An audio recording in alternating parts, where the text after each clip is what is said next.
तो मेरा नाम राशिद ज़हीर है और आप देख रहे हैं मेरा न्यूज़ चैनल जिसका नाम है न्यूज़ 9 टीवी। कर्नाटक में एक मुस्लिम लड़के की काट करके हत्या कर दी गई। उससे 2 दिन पहले एक भारतीय जनता पार्टी के युवा मोर्चा के नेता की हत्या कर दी गई थी।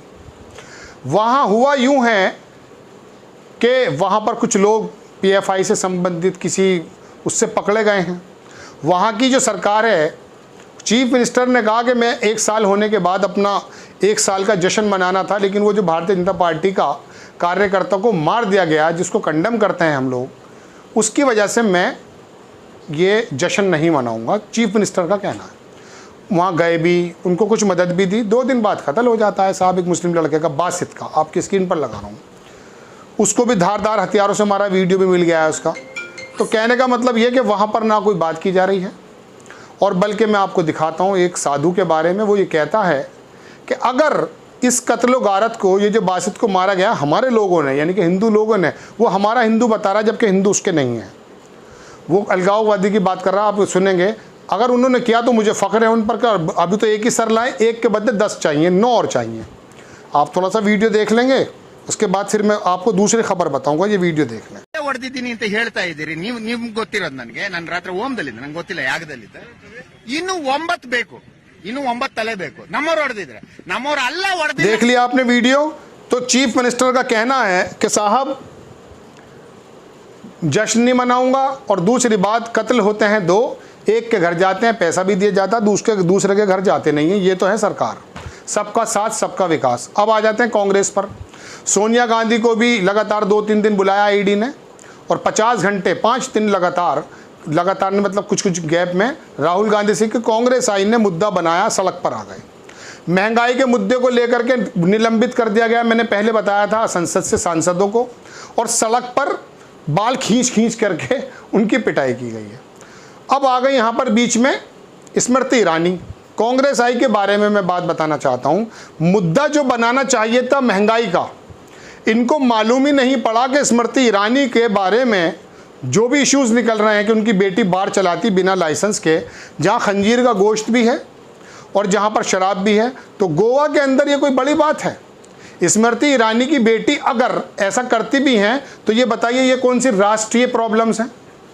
आप किरदार कशी तो कर सकते हैं, लेकिन क्या ये स्मृति ईरानी को अगर वो मिसाल के तौर पर हटा भी देगी गवर्नमेंट, तो कौन सा बड़ा फ़ायदा, कौन सा बड़ा नुकसान हो जाएगा?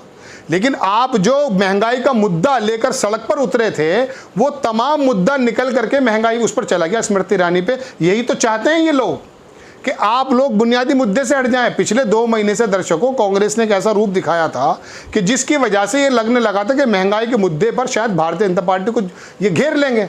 लेकिन यहाँ पर्सनल बातें हो जाती हैं कि सोनिया गांधी के बारे में ऐसा कह दिया। नो डाउट सोनिया गांधी 75 वर्षीय महिला हैं, बीमारी से लौटी हैं, उन्हें ऐसा नहीं करना चाहिए था स्मृति ईरानी को। लेकिन अपने अपने स्तर की बात है ना दर्शकों, उनका कुछ स्तर है, उनका कुछ स्तर है, जैसा भी हम छोटा बड़ा कह नहीं सकते। लेकिन यह राष्ट्रीय मुद्दा है क्या कि स्मृति ईरानी ने सोनिया गांधी को क्या कह दिया, या जो है वो बार चलाती हैं नहीं चलाती हैं? मुद्दा तो महंगाई से था जो आपसे जुड़ा हुआ है। और आप क्या करते हैं, आपको भी बड़ा अच्छा लगा, अरे स्मृति ईरानी की बेटी बार चलाती है। गोवा में कदम कदम पे खंजीर का गोश्त, कदम कदम पे शराब है, इसमें क्या मसला है? और रही बात लाइसेंस की ऊपर नीचे होने की, तो ये कितना बड़ा जुर्म है? पूरे हिंदुस्तान में जाने क्या क्या हो रहा है। आप लोगों का सारा टर्न जो है सोशल मीडिया पे चला जाता है स्मृति ईरानी पर। ये सीरियल नहीं है, ये असल बात है कि महंगाई बढ़ी हुई है। और उसका बारे में अभी मैंने देखा, बेहतरीन काम किया। देखिए बिहार के लोगों ने, मुझे बिहार के लोग इसी समझ में आते हैं। देखिए नीतीश के राज बिहार में बीजेपी के साथ ये क्या हो रहा है। बीजेपी अध्यक्ष जेपी नड्डा को पटना कॉलेज में घेरकर गो बैक के नारे लगाए जा रहे हैं। गो बैक, ये लोग हैं जो कहते हैं कि महंगाई हो रही है, गो बैक कर दिया जेपी नड्डा को।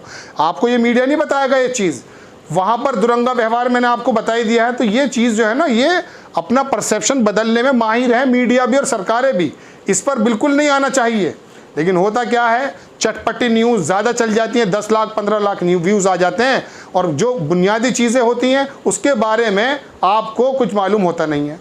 अभी एक छोटी सी बात आ जाए कि क्या आलम है। अब देखिए कि स्क्रीन पर लगा देता हूँ, एक साहब हैं वो गाली लिखते हैं कि खाकी वर्दे वाले को, एक अधिकारी को, एक स्टेशन पर एक बूढ़े को लात मार रहा है, वो ट्रैफिक पुलिस वाले का। लगा देता हूँ, साथ साथ में चल रहा है, देख लीजिए, ये आलम चल रहा है। ये मुद्दे हो सकते हैं बजरंग दल के बारे में खबर है। तो कहने का मतलब मुझे सिर्फ ये खबर देनी थी आपको दर्शकों कि कांग्रेस आई का भी किस तरह से बेवकूफ़, मैं नहीं शब्द इस्तेमाल करूंगा कहीं कांग्रेसी परेशान ना हो जाएं, मतलब किस तरह से उन्होंने उनका परसेप्शन मोड़ दिया स्मृति ईरानी पर।